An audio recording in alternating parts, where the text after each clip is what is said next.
Hello, this is El Presidente Tel here, doing a response video to Thunderfoot's Burning 40,000 Qurans for Free Speech video.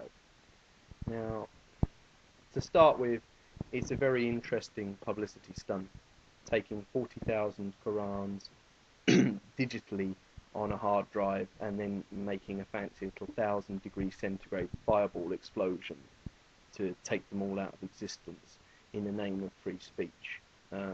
Thunderfoot did this because he'd seen the actions of Pastor Terry Jones in America, who burned a Quran, and in response to this, angry mobs in Afghanistan went and attacked a UN compound, murdering several of the administrators inside. My question really is, doesn't this play into their hands? Doesn't this show that the infidel crusader is willing to burn the holy book? Then what else will they desecrate of Islam? Wouldn't this push extremists even further towards enforcing their own dogma on their people under the defense of, look at what they're doing, they're burning our holy book? This will galvanize the religious extremists. In the same way that if they were to burn the Magna Carta or the United States Constitution, it would push free-loving liberals even further into the arms of liberalism and possibly advocate a more hawkish attitude such as the kind Thunderfoot takes. He likes to make a big point that he's not a Muslim and he's not subject to Islamic law. I'd like to know who is, other than people who live in, say, the Islamic Republic of Iran.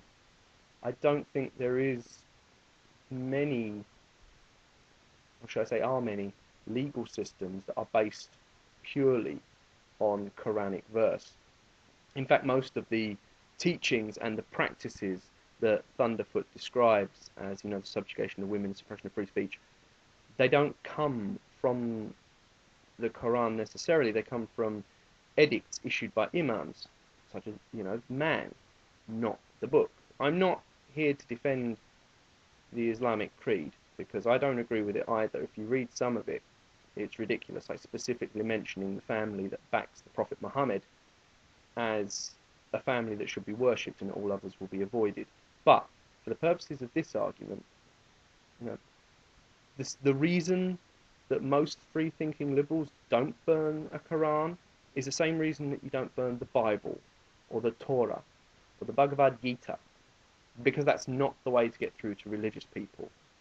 That is not the way to prove to theists that you have the ultimate argument, by burning probably one of the most sacred things to them.